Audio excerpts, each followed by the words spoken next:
वहीं मध्य प्रदेश के सरकारी स्कूल बिजली व्यवस्था में पड़ोसी राज्य छत्तीसगढ़ से भी पीछे हैं। इसकी पुष्टि केंद्र को भेजी गई एक रिपोर्ट से हुई है। क्या है इस रिपोर्ट में, आप देखिए।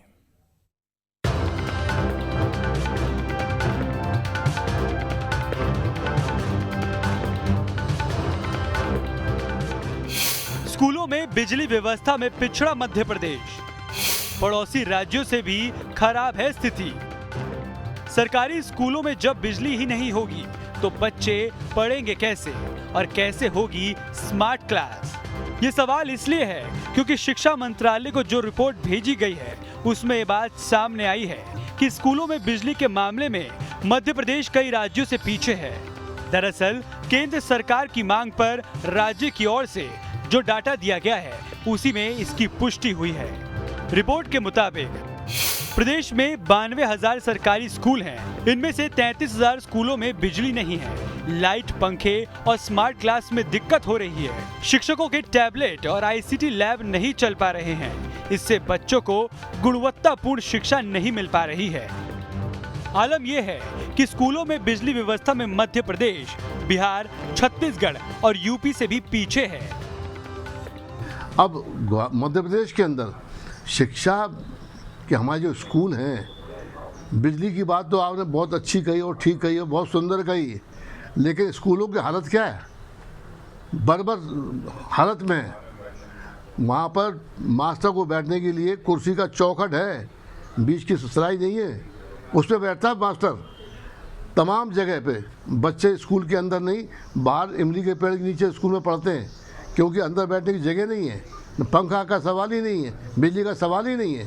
तो जब ये स्थिति मध्य प्रदेश की है तो हम सोच सकते हैं कि इतनी लंबी चौड़ी भारतीय जनता पार्टी कर रही है, ये औचित्यहीन है और अब जनता इसको समझ गई है। बिजली की बात करें तो बिजली 2003 के पहले की अगर तुलना करें, कब आई कब गई, ये स्थिति 2003 के पहले थी।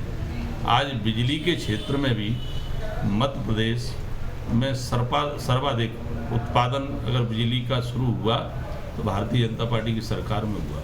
हम आंगनवाड़ियों को भी उजाले के लिए कनेक्शन लगभग ज़्यादातर आंगनवाड़ियों में कनेक्शन हो चुके हैं और स्कूलों में भी विद्युत व्यवस्था हो रही है। कहीं स्कूल अगर थोड़े बहुत रह गए हैं तो उनकी भी निश्चित रूप से जल्दी हो जाए। एक और स्मार्ट क्लास से बच्चों को पढ़ाने की तैयारी है तो दूसरी ओर टीचरों को भी हाईटेक किया जा रहा है।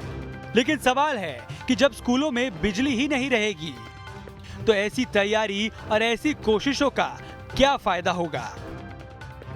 प्रदेश के आज भी 30% से अधिक सरकारी स्कूल बिजली विहीन है।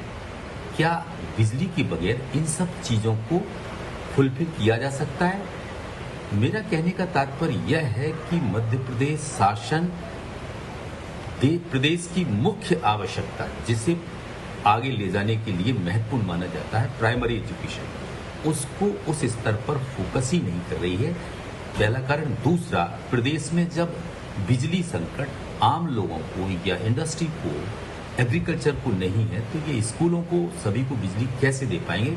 कैसे प्रदेश में स्मार्ट स्कूल और स्मार्ट क्लास बनने की कल्पना की जा सकती है? आपको बताते हैं कि किस जिले के कितने स्कूलों में बिजली नहीं है। भोपाल में 538 स्कूलों में बिजली नहीं है। इसी तरह बड़वानी में 2344 स्कूलों में बिजली नहीं है, तो वहीं धार में 2253 स्कूलों में बिजली नहीं है, जबकि अलीराजपुर के 2058 स्कूलों में बिजली नहीं है। मुरैना के 1890 स्कूलों में भी बिजली नहीं है। सवाल है कि आखिर बिजली पहुंचाने में देरी क्यों हो रही है?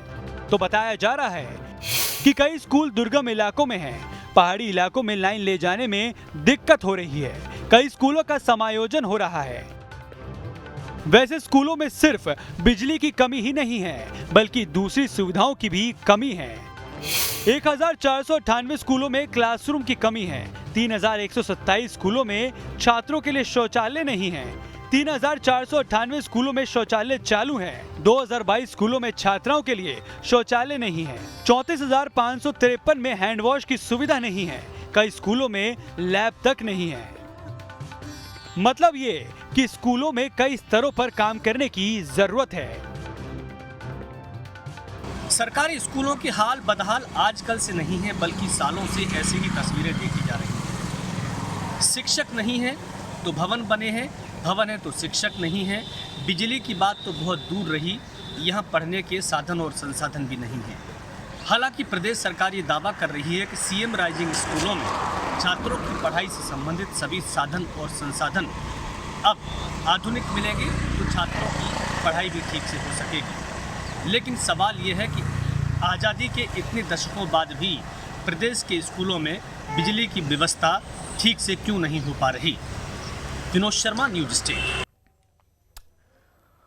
अब इसमें खबर तो यह है कि सरकार को निजी स्कूलों की तरह बनाया जा रहा है ताकि सरकारी स्कूलों के बच्चों को बेहतर शिक्षा मिले, लेकिन बिजली के बिना हाईटेक पढ़ाई कैसे होगी, ये बड़ा सवाल है।